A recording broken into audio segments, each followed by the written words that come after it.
uburyo wakora video mu minota 2 ndetse ugasubizwa n'ibibazo byose wibaza mu munota.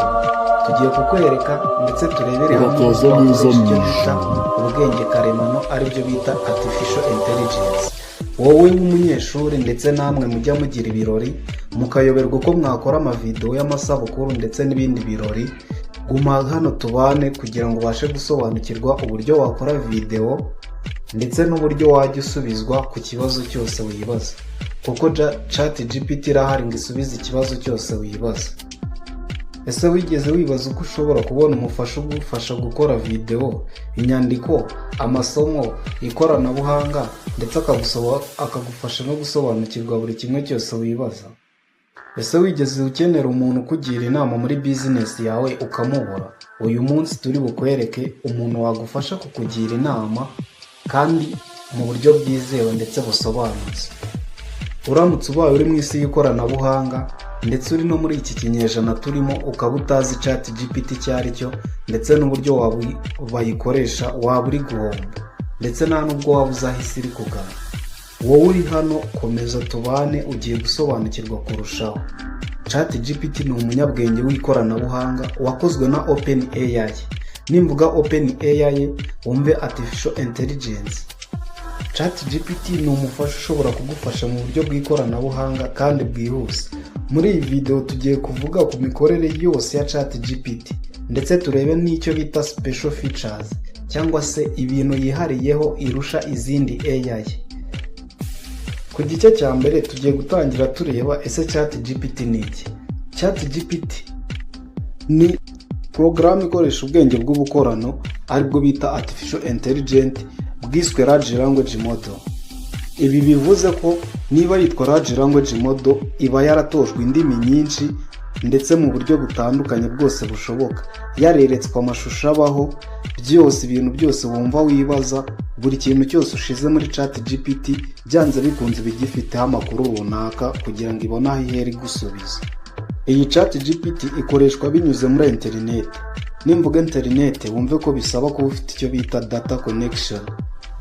Ushobora kuyibona unyuze kuri Play Store ku bantu bakoresha Android ndetse no kuri App Store ku bantu bakoresha iPhone.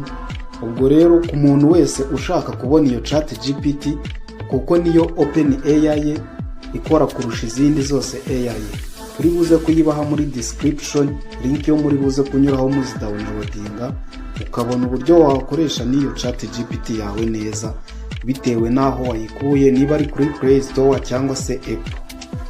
Mu gice cya mbere ndizera umaze gusobanukirwa neza icyo ChatGPT ari cyo cyangwa se icyo bita OpenAI icyo ari cyo. Igice cya kabiri rero tugiye kurebera hamwe icyo bise special features za ChatGPT. Nimvuga special features wumve ko ari nk'ibintu byihariye cyangwa se imirimo yihariye ChatGPT ikora izindi OpenAI zidakora. Iyi ChatGPT rero ibasha gukoresha indimi zirenga 50 harimo Icyongereza cyangwa se English, Igifaransa, Ikinyarwanda, Icyesipanyolo ndetse n'izindi ndimi nyinshi zose zishoboka, kuko ururimi rwose ushizemo iragusubiza.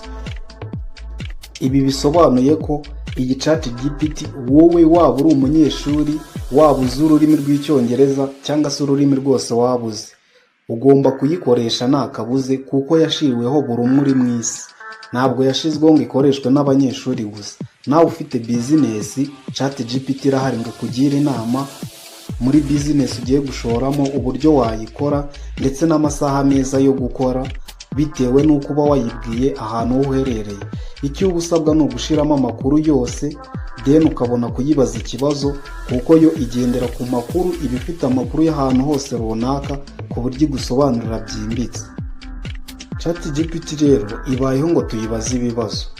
Urugero, ushobora kuyibwira uti sobanura uko ubudahangarwa bw'umubiri bukora, ikabikubwira mu Kinyarwanda kandi igahita igusubiza ako kanya mu buryo busobanutse. Nyuma y'uko umaze kubona rero ko ChatGPT ikoresha indimi zisaga 50, ushobora guhita utangira. Niba umaze kumenya ko ikoresha indimi zose zibaho, wahita uyibaza ati wenda nyandikira inyandiko zitandukanye. ChatGPT bayifitemo system cyangwa se uburyo ikwandikira inyandiko nyinshi zitandukanye. harimo nko ku bantu bakenera inyandiko nk'izi, ese fomu, script za YouTube. Aho ndavuga ku ba content creators. Ubwo nimvuga content creators ubwo ni aba YouTubers cyangwa se abantu bakoresha YouTube, ndetse na email z'akazi, kugira inama uburyo wakora email, ndetse n'abantu bajya bakenera amabaruwa. Niba ukeneye nk'ibaruwa y'akazi, weho urayibwira ati wenda nitwa runaka, navutse igihe iki n'iki, details zose uzizikenerwa ku ibaruwa ukaziyibwira, then ugahita uyitegeka ati nyandikira ibaruwa isaba akazi ahantu hanaha ko gukora ibi n'ibi. Iyo ikikora ifata ya nyandiko uba wayihaye, ikagendera kwa ayo makuru, igahita igukorera iki, ikagukorera iyo baruwa mu munota umwe. Niyo mpamvu mubwira ko iyi ChatGPT uyikeneye, kuko igabanya icyo bise time consuming. Urugero, ushobora kuyiha amakuru yose ashoboka kuri wowe ukeneye ko ikwandikira ibaruwa, ukayibwira ati andika ibaruwa usaba akazi ku mwanya wa analyst mu Kinyarwanda. Ushaka waba utazi n'icyo Kinyarwanda cyangwa se utazi icyo Cyongereza, ariko ukayitegeka kukwandikira ibaruwa mu rurimi urwo ari rwo rwose ushaka. Weho mu gihe ushizemo amakuru uyitegeka ururimi rwose irakwandikiramo, ukayibwira ati wenda nyandikira mu Gifaransa. Kandi ikindi kintu nakubwira nuko ChatGPT ntabwo ikenera inyandiko gusa. Nawe utazi kwandika wayikoresha. Icyo ukora ni iki, ujyaho hari uburyo bwa record, ukifata record, wenda ukayibwira ati nyandikira inyandiko yo gusaba inguzanyo muri banki. Uyiha iyo record, then ChatGPT yo iba ifite ubushobozi bwo kumva iyo record, igahita kwandikira iki, iyo nyandiko ikayiguha yanditse. Weho wakoresheje iki, iyi record. Nyuma yo kugufasha rero mu kwandika inyandiko zitandukanye, niba umaze kumenya uko wakandika inyandiko, ikindi kintu ishobora gufasha wowe w'umunyeshuri ndetse nawe w'umucuruzi gukora imibare, yaba mu masomo yaba iyo mu bucuruzi nyine. Ku banyeshuri, ku bantu b'abanyeshuri bayikoresha rero bashobora kuyikoresha bari kugira ngo barusheho gusobanukirwa amasomo. Urugero, ushobora kuba utumva imibare neza, wayikoresha mu mibare usobanukirwa uko limits zikorwa, integral, matrix ndetse n'ibindi. Aho ngaho ChatGPT yo ujyaho ukayibwira ati wenda niga muri senior 5 cyangwa se university level n'iyi, nshaka kumbwira imibare iyo muri level n'iyi cyangwa se muri senior n'iyi. Then nyuma yo gukora ibyo ngibyo rero, nyuma yo kuyibwira aho wiga, ushobora kuyibwira ati nkorera kuri limits cyangwa se integral, weho bitewe n'icyo ushaka nicyo yibwiraho. Then iyo ikikora ihita iguha urugero, ikakubwira uko bikorwa ndetse ikaguha na za examples. So gaho ngaho ku muntu w'umunyeshuri utumva imibare aba amaze gusobanukirwa, ndetse yagufasha mu masomo yose, mu ndimi, ikakwigisha uburyo wakoresha Icyongereza, muri science uburyo wenda physics, chemistry, ibyo byose uburyo bikorwa. Akandi karusho rero nuko ishobora kugusobanurira formula. Suppose uragiye uriga, ku bantu biga science murabizi ko haba harimo ibintu byo bita formule, ndetse ukabona mwarimu wabyanditse yigendera ntusobanukiye ngo bivahe. Wewe icyo ukora uragenda ukayibwira ati wenda formula ya, suppose wenda katuvuge ku bantu biga science ati formula ya photosynthesis, ujyaho ukabyandika ikakwereka uburyo bikorwa ndetse n'aho biba byavuye, ukarushaho gusobanukirwa. Niyo mpamvu rero ukeneye iyi ChatGPT kugira ngo urusheho kwiga neza, ndetse n'ibyo uri kwiga ubisobanukirwe kurushaho. Ikindi kintu nuko ishobora kugufasha gukosora no gusobanukirwa inyandiko. Ushobora guhabwa inyandiko ariko ukaba utazi ngo iyi nyandiko ni iki cyangwa se ivuga kuki. Uyishiramo, hari uburyo bapodingamo file. Ibyo byose mubimbwire muri comment, ndibuze kubereka uburyo bikorwa, nzabakorera video ibisobanura ni mu binsa. Nyuma yo gushiramo iyo file rero, ChatGPT iyo ikikora yanaliza iyo nyandiko ikakubwira ati iyi nyandiko ni iyi n'iyi. Ndetse no ku bantu b'abanyeshuri, hari igihe ujya ubazwa nk'ibibazo ukabona ikibazo gikomeye, ariko icyo nakubwira ko nuko ufite ikibazo ariko nayo igufitiye igisubizo. Wowe icyo usabwa ni ugutunga iyo ChatGPT, then ukayijyaho ukayibaza ikibazo cyose ufite, ikabasha kugusubiza kandi mu buryo busobanutse. Ushobora nanone kwandika ibaruwa cyangwa se indi nyandiko iyo ari yo yose ariko n'ubu yizeye. Icyo ukora nanone uyishyira muri ChatGPT, hari uburyo bashyiramo amafoto, nabwo mubaye mutabuzi mwambwira muri comment nkabibereka. Then washyiramo iyo nyandiko, ChatGPT y'ikikora iba nka mwarimu ikagukosora ikakubwira ati wenda aha ntabwo bandika gutya babigenza utya.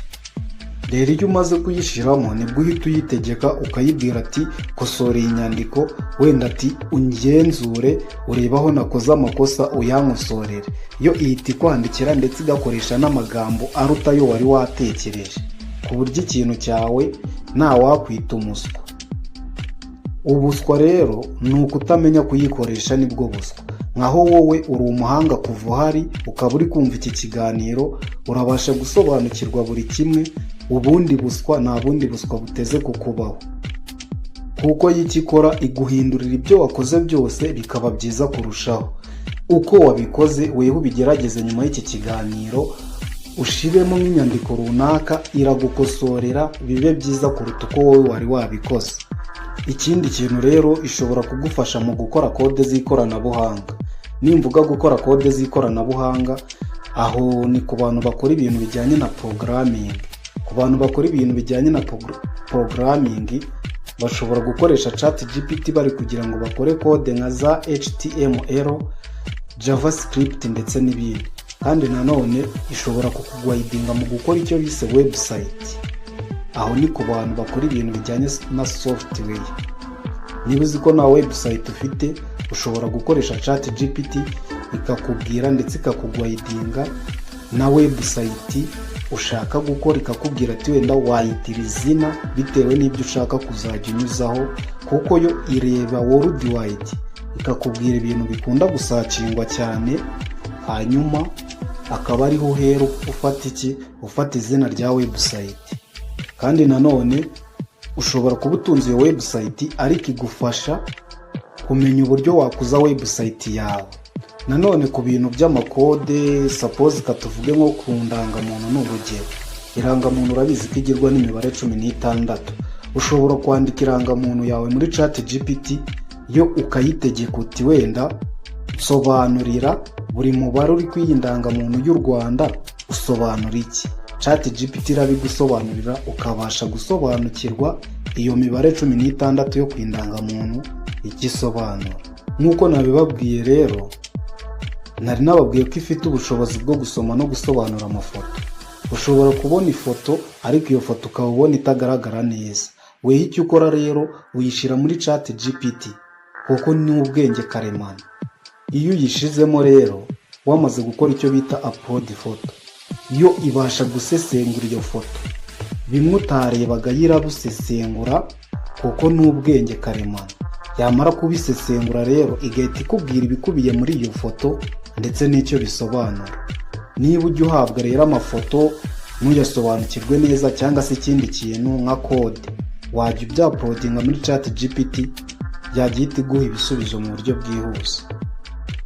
Ishobora no kukwigisha uburyo igikoresho runaka gikoreshwa, nko ku bantu bajya bashinga n'ingo batazi guteka, wajya ukayandikira ati wenda bateka ifiriti ute, ni urugero.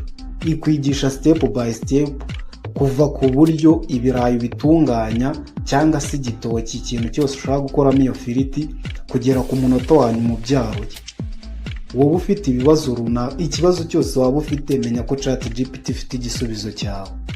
Nanone ku bantu b'abanyeshuri bajya mu byo bita internship cyangwa se stage, ndetse n'abandi bari mu kazi bajya bagorwa cyangwa bakabura umwanya wo gutegura amasomo, urayibwira uti negurira iki n'iki, ikabasha kugutegurira isomo uburyo uzaryigisha kuva ku isaha ya mbere kugera ku isaha ya nyuma umwaka urangiye cyangwa se igihembwe kirangiye, bitewe n'igihe wayikomandinzeho.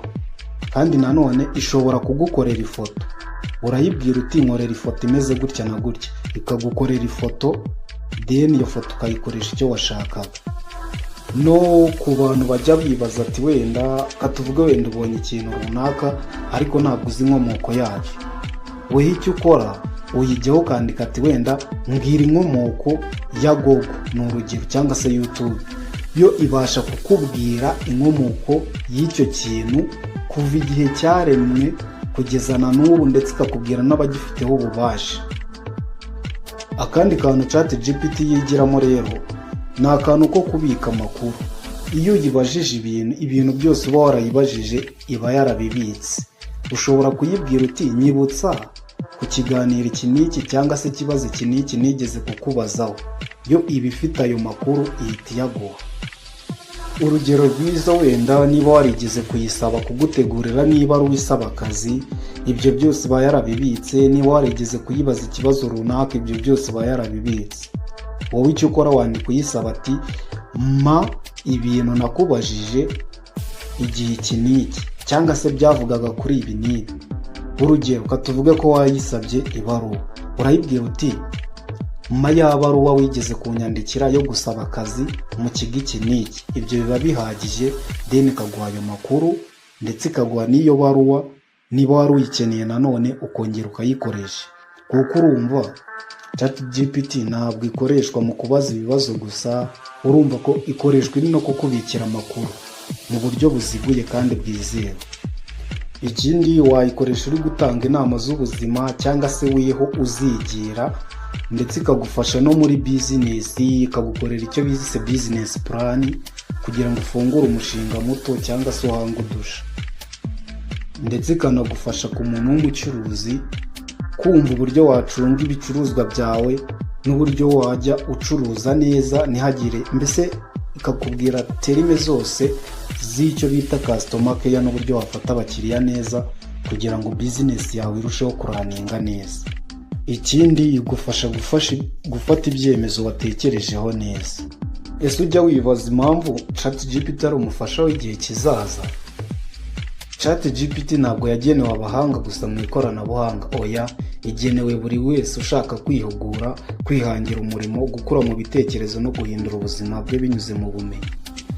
Erega ChatGPT nawe ni iyawe, kuko ChatGPT ni umufasha w'umunyeshuri, ikaba umujyanama w'umucuruzi, ikaba umwanditsi w'umunyamakuru, ndetse ikaba umujyanama w'ibyigishwa. Ukeneye kumenya uko watangira gukoresha ChatGPT se? Jya kuri Chat OpenAI cyangwa se ujye muri comment section y'iki kiganiro, urasangamo link ikugeza kuri Play Store ndetse na Apple Store, ubashe kudownloadinga iyo application kugira ngo utangire gukoresha iyo ChatGPT. Icyo uba usabwa nyuma yo kudownloadinga iyo ChatGPT, uba usabwa gukora icyo bise sign in.